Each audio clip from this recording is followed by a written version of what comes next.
think that concept ties back to the idea of death. I'm thinking out loud right now. Correct me if I'm wrong in any of this. The idea of death, like you said before, is something that we just can't grapple with because we can't accept the fact that we just end. Yeah. On the flip, when we're alive,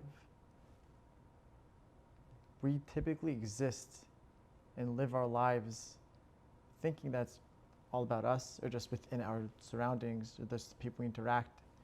We think that's our entire world. That's the universe. And I think in the same... It's very narrow. It's very, very narrow. But what I'm trying to say is that in the same vein that we struggle, we can't accept the idea of death. We can't accept that we're so small in the universe either. It's so difficult and challenging to say that we're just a speck of a speck of a speck, and that we're then going to die and we're going to leave everything for someone else, and we're not going to have anything at the end of it. Is that not depressing? No. Like, how could we would not be able to survive as a species that way. Good. I'm glad you said that. A few solutions. First, the Torah begins with creation. We're part of creation. We're part of everything else. We are a system within many, many, many systems. And God is the conductor. Okay? He is the ultimate. We are not the ultimate. We recognize that He's the ultimate. Okay? Another, if you read the book of Tehillim, the Psalms, it really speaks about the soul of the person in a very sensitive way. It's very sensitive to the emotions of how we feel, and just puts things in the proper light with hope. Because ultimately, tefillah, prayer, is really hope. Okay? You're really hoping, not only you hope God will continue to shower on you His abundance and grace and everything you ask for, but you also want to be able to hope to continue to recognize who He is to you and everything else, which is on a much higher level. If we look at the book of Kohelet, Yeah. Okay. it's depressing. It really is. Because he is recognizing, what's the point of this? What's the point of all of this? Why bother with anything? Yes, that is how certain people view things. People who are very depressed. Nihilistic. Yeah. Yeah. But what does he say in the end? At the end of the day, I'm going to revere, the purpose of the human is to revere God and to follow His mitzvot, right? Which is purpose, because that's the purpose of the human. We don't know. God never told us why He created us. We don't know. We don't know. And to think that we know is not only arrogance, but it's beyond silly. We don't know. Like Bil'am, he knows God's mind. Yeah, right. We don't even know our own mind. We don't understand ourselves and our brain. God, come on. We need to be real. So we don't know why God created the universe. We don't know. Rabbis speculated. It's in order so everybody sees His greatness. Yeah, He needs it. God needs us to see His greatness. Well, God needs us to worship Him and to praise Him. All those are just, trying to find answers, but there is no concrete answer. He never tells us why. But the fact that He did create, then there has to be purpose. Therefore, every human has to find their purpose. Not just standard, not just, I'll make a living, I'll have a nice family, blah, blah, blah, blah. What else can you contribute to give more purpose to yourself, as well as to God's beautiful creation? What else can you do? What else can you contribute? Because the human mind, is the most creative thing that we know of yet. So the Torah helps us realize how useful we are.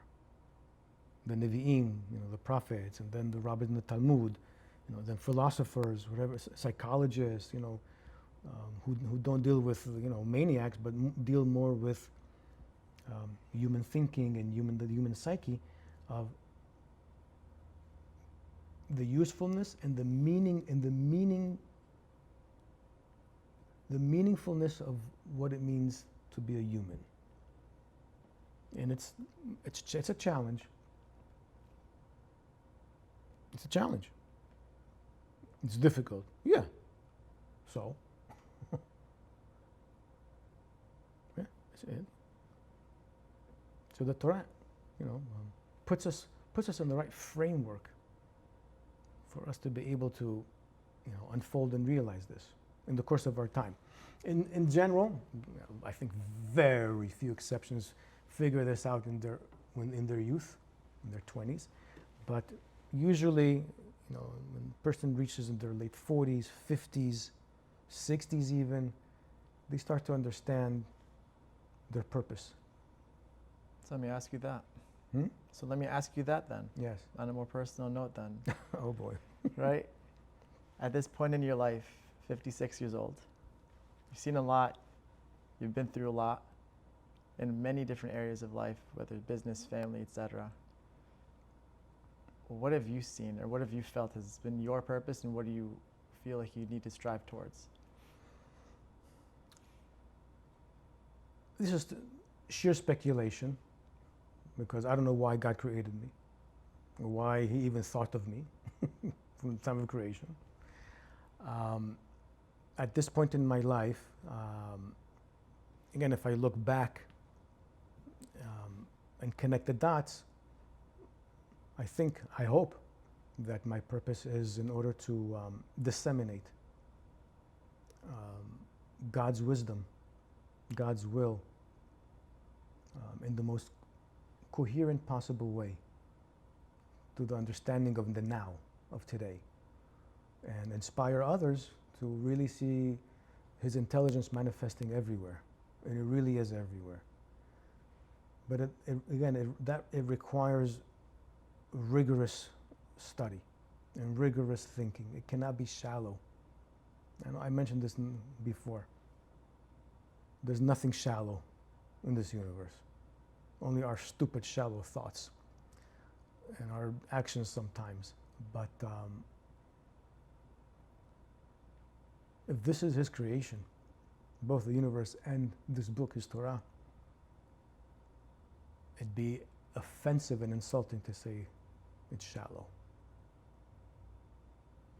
So I think that is a part of my purpose, and based on results of how it's accepted by people who are willing to engage in this type of thinking, open-mindedness, and viewing things from multiple angles, as well as my students in high school for many years. They tell me very often it was the best courses that they ever took in high school. You rarely hear that when it comes to Jewish courses. Right. So I hope, this is the path that I'm on. And maybe something new is going to come up. Who knows? We're doing this podcast, so Yeah, also definitely. so disseminating more. But every person, again, I think it's important for every person to really, soul search honestly, but really honestly with themselves. And if they really see something that is really beneficial that they're doing for others, and say, what can I do more? Wonderful. And if they're at a point where they're realizing and they're saying, you know what, I'm just doing the same grind. I don't see real purpose for me. That person needs to stop and to find what it is that will give them purpose.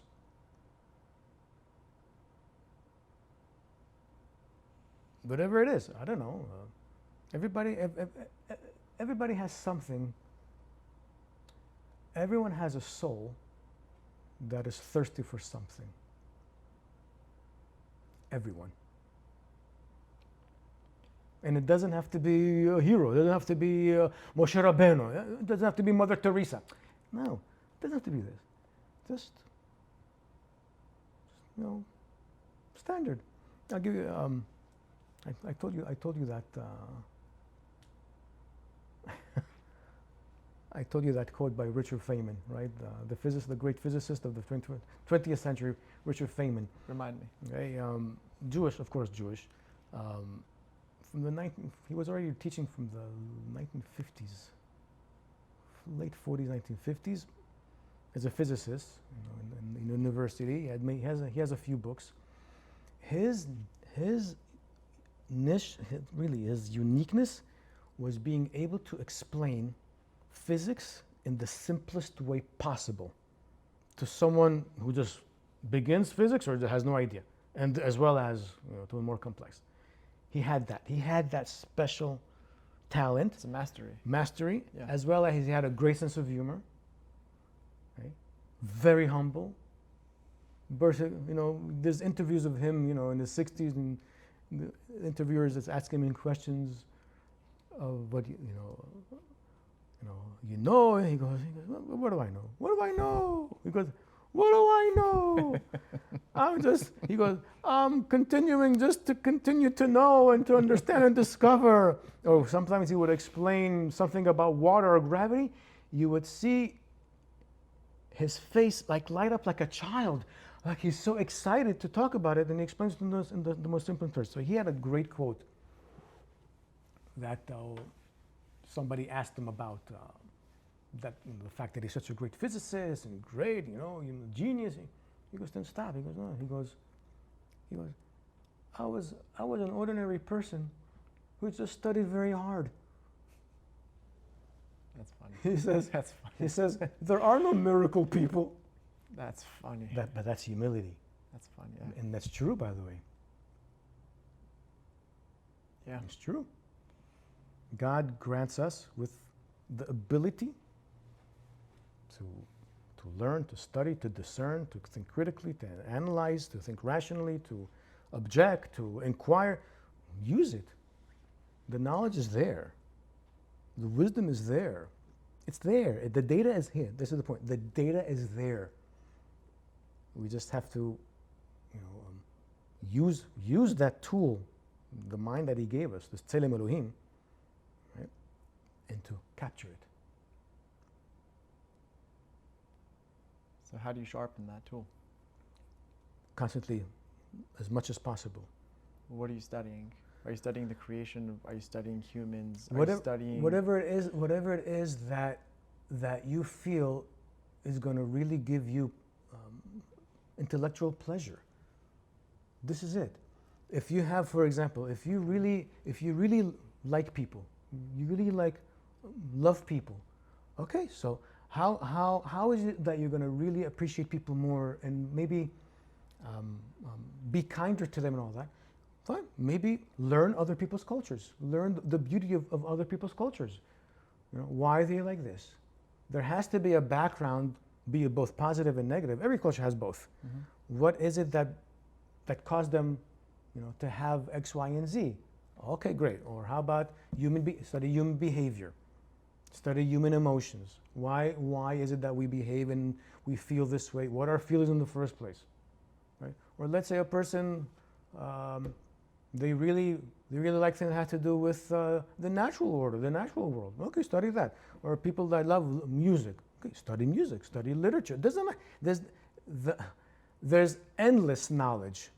Since God is the source of all knowledge, it really is endless.